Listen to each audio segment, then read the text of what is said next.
Importance of post-workout meal in increasing muscle mass.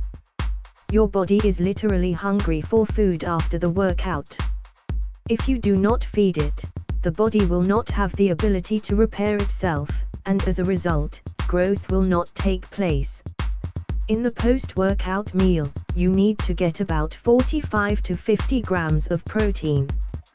You should also consume 80 to 100 grams of carbohydrates in 1 or 2 servings.